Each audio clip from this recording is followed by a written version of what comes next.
Mi nombre es José González, bienvenidos y bienvenidas. Hoy vamos a tomar un café con Aristóteles.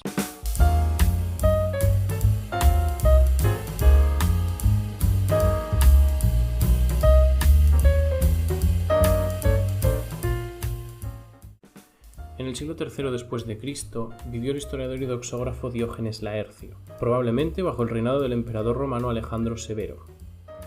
Diógenes, aunque a primera vista no parezca un personaje tan trascendente como otros historiadores, como Heródoto, Tucídides o el propio Diógenes de Halicarnaso, tuvo sin duda un papel fundamental al tiempo de recopilar opiniones, noticias, teorías y otros asuntos de la vida cotidiana de lo que él denominó ser algunos filósofos ilustres.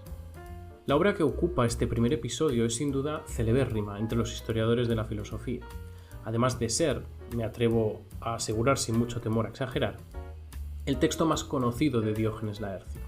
Me refiero a Vidas, opiniones y sentencias de los filósofos más ilustres, una obra en la que recopiló y expuso una cantidad muy notable de datos sobre las principales filosofías y escuelas clásicas, desde los filósofos presocráticos hasta Epicuro de Samos.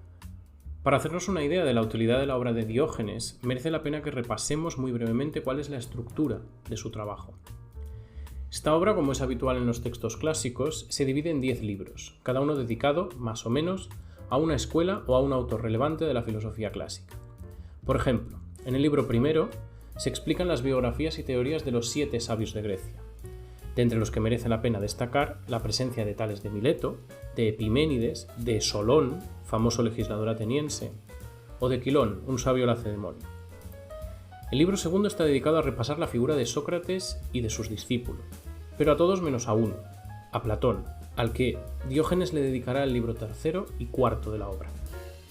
Otros libros están dedicados a otras escuelas filosóficas históricamente muy influyentes y relevantes, como son por ejemplo el libro sexto a los cínicos, el séptimo al estoicismo o el octavo a los pitagóricos, y el décimo y noveno a Epicuro y a otros filósofos. No obstante, el libro en el que nos vamos a centrar en este primer episodio es el libro quinto, que corresponde, como no podía ser de otro modo para nosotros, al libro en el que Diógenes trata la biografía y el pensamiento de Aristóteles y de sus discípulos, la escuela peripatética. Según cuenta Diógenes Laercio, Aristóteles nació en el 384 a.C. y fue hijo de Nicómaco y de Féstide. Nació en un pueblo en la costa de la península calcídica llamado Estagira, en lo que hoy conocemos como la Macedonia griega, al norte del país. Diógenes describe a Aristóteles como un hombre que balbuceaba al hablar, de piernas delgadas y ojos pequeños. También dice que vestía de manera elegante, que usaba anillos y que lucía un cuidado corte de pelo. Esta descripción, sin que podamos saber a ciencia cierta hasta qué punto correspondía con el Aristóteles real, sí que nos aporta una pista importante acerca de su posición social. Y es que Aristóteles se codeaba con la alta sociedad, concretamente con la corte macedonia, primero con Filipo II y luego con el mismo Alejandro Magno. El padre de Aristóteles, Nicómaco, era médico de formación y se encargaba de asistir al rey de Macedonia, de nombre Amintas, del que también era su amigo.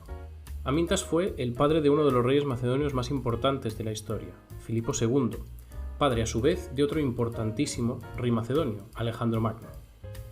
Aristóteles y Filipo tenían edades similares.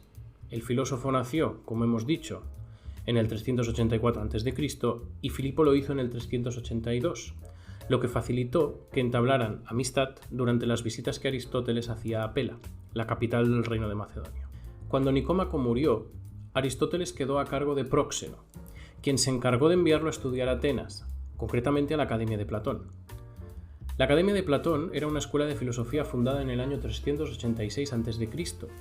y fue una de las primeras escuelas filosóficas de Atenas de la época. Platón fue un discípulo aventajado de quien se considera uno de los padres de la filosofía, tanto que la historia de la filosofía se divide en parte entre su aparición y lo que había antes de él, Sócrates, por lo que la academia tenía, en tiempos de Platón, un claro carácter socrático. Aunque Platón y su academia representaban un centro de cultura, educación y filosofía básicos y fundamentales para la ciudad, había y fueron apareciendo otras escuelas en Atenas. La más significativa de ellas era la escuela de Isócrates, dedicada fundamentalmente a la retórica, que fue fundada 4 años antes, en el 390. Según nos cuenta Diógenes, Platón y Aristóteles no terminaron del todo bien su relación maestro-discípulo. Poco antes de morir Platón, en el 347 a.C., Aristóteles, que fue un discípulo aventajado de la Academia, llegando incluso a impartir algunas clases en ella y a discutir teorías con el propio Platón, decidió apartarse de su maestro y posteriormente marcharse de Atenas. Tal como nos cuenta nuestro cronista, parece que Platón estuvo a disgusto con esta decisión del estagirita, llegando a decir, de nuevo, según recopila Diógenes, lo siguiente: Aristóteles nos ha dado de coces como los potrillos a la madre que los dio a luz. Sin importar realmente si Platón dijo literalmente estas palabras contra Aristóteles, lo interesante es que Diógenes quiso trasladar el enfado de Platón, y eso es lo histórica y filosóficamente relevante, ya que da cuenta del famoso debate acerca de si Platón y Aristóteles tenían concepciones filosóficas opuestas y si por ello llegaron a distanciarse realmente. Las razones por las que Aristóteles se separó de la Academia han dado pie a muchas discusiones. Por ejemplo, Diógenes achaca el distanciamiento de Aristóteles a que, mientras estuvo en la corte de Filipo representando a los atenienses, Genócrates obtuvo la dirección de la Academia, y cuando volvió a Atenas y vio que el puesto no iba a ser para él, decidió iniciar su propia escuela, el Liceo. No obstante, Diógenes parece estar cometiendo aquí un error importante. Para empezar, el primer escolarca, es decir, el primer director de la Academia, tras la muerte de Platón, no fue Genócrates, sino que fue Espeusipo, que era sobrino del mismo Platón. Sin embargo, de lo que nos cuenta Diógenes podemos deducir que hubo en la Academia algo así como una disputa de sucesión tras la muerte de Platón. Fuentes modernas nos cuentan que tras la muerte del filósofo hubo 3 candidatos a escolarca: Aristóteles, Espeusipo y Genócrates. Se ha discutido mucho acerca de por qué no fue elegido Aristóteles en lugar de Espeusipo, y esas discusiones han alimentado el mito de la discrepancia entre el maestro y el discípulo. Sin embargo, la historia nos brinda una explicación mucho más adecuada para todo esto, una explicación que atiende a la situación política que vivía Grecia, fruto de las campañas expansionistas lideradas por Filipo, y que probablemente fueran el motivo por el que Aristóteles decidió en ese momento abandonar Atenas y tal vez perder la posibilidad de relevar a su maestro en la dirección de la Academia. Filipo tenía una concepción del poder político y militar de tipo expansionista y relativamente centralizadora. Desde hacía un tiempo había iniciado campañas de expansión por el norte de Grecia y estaba totalmente determinado a extender su influencia por todo el territorio que le fuera posible.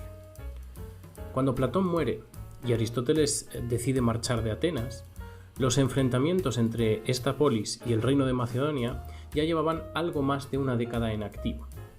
Y específicamente, en el 348, un año antes de morir Platón, Filipo había saqueado la ciudad de Olinto, situada en la península calcídica. Como podemos imaginarnos, la imagen de los macedonios en Atenas se encontraba en franca decadencia, y el agravante del saqueo de Olinto fue lo que probablemente hizo que Aristóteles se marchara de la ciudad en busca de lugares más seguros para él. En cualquier caso, fuera cual fuera la razón por la que Aristóteles abandonó Atenas en este momento, lo cierto es que la abandonó, estableciéndose en Asos, en la costa del Asia Menor. Se casó con Pitia y tuvo una hija a la que le puso el mismo nombre. Tras la muerte de su esposa Pitia, tuvo un hijo con otra mujer, Erpílide, al que llamó Nicómaco, como su padre.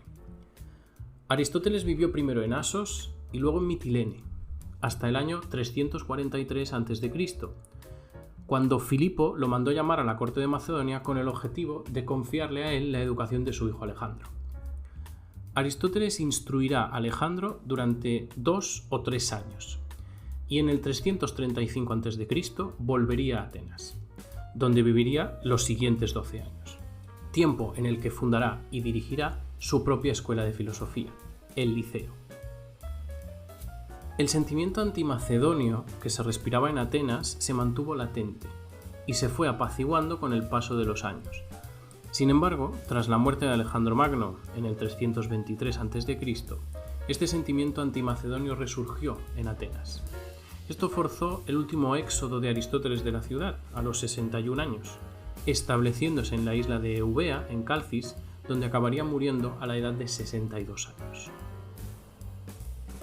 Después de narrarnos la vida de Aristóteles, Diógenes Laercio hace una pequeña introducción a la obra del filósofo, explicándonos las ideas principales de su pensamiento y mostrándonos así la relevancia de este autor en la historia de las ideas.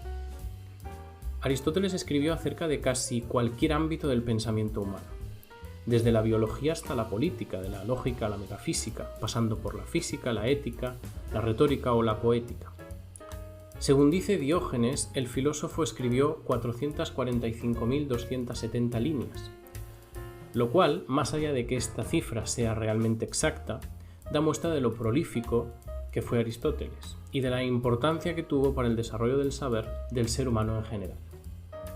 Aristóteles defendió que el sentido de la filosofía tiene dos aspectos, lo que conocemos como filosofía teórica y la filosofía práctica.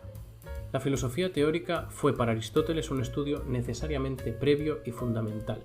Fundamental en el sentido de que da el fundamento del pensamiento, las herramientas, los modos de proceder. La filosofía teórica no tiene una traducción concreta en el día a día de las personas, sino que se mantiene en un segundo plano fundamental, sujetando la estructura según la cual pensamos, hacemos o producimos cosas. Por ello, en el ámbito de la filosofía teórica encontramos disciplinas como la lógica o la metafísica. Por otro lado, la filosofía práctica corresponde con el estudio de los asuntos de la acción humana. Por tanto, se refiere a lo que hacemos específicamente y a qué implicaciones tiene eso que hacemos. Y esta acción humana puede estudiarse individualmente o colectivamente, en relación con el carácter o en relación con la ley, mirando la interacción con otros o con uno mismo, o estudiando el comportamiento y estructura de un cuerpo político como una ciudad o un estado. Por ello, dentro del ámbito de la filosofía práctica encontramos disciplinas como la ética o la política, pero también como el derecho o la economía.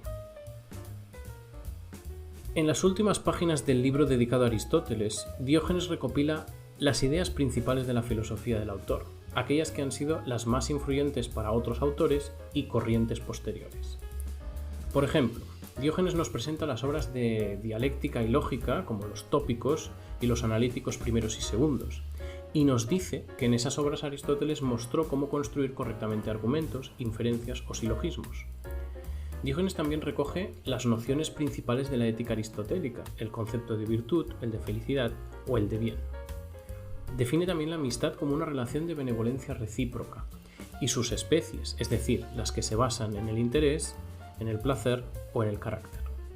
También en otras disciplinas hay teorías e hipótesis muy relevantes propuestas por Aristóteles. Por ejemplo, la incorporeidad del alma y cómo ésta es principio de las cosas vivas, sus tres funciones, vegetativa, sensible y racional, en qué consiste la definición del ser humano atendiendo a su naturaleza racional, o la celebérrima teoría del acto y de la potencia, cuya terminología se ha incorporado de una manera natural a cómo comunicamos que algo existe o es ahora mismo, o sea, que algo es en acto, o que algo podría llegar a ser con el tiempo, o que es en potencia.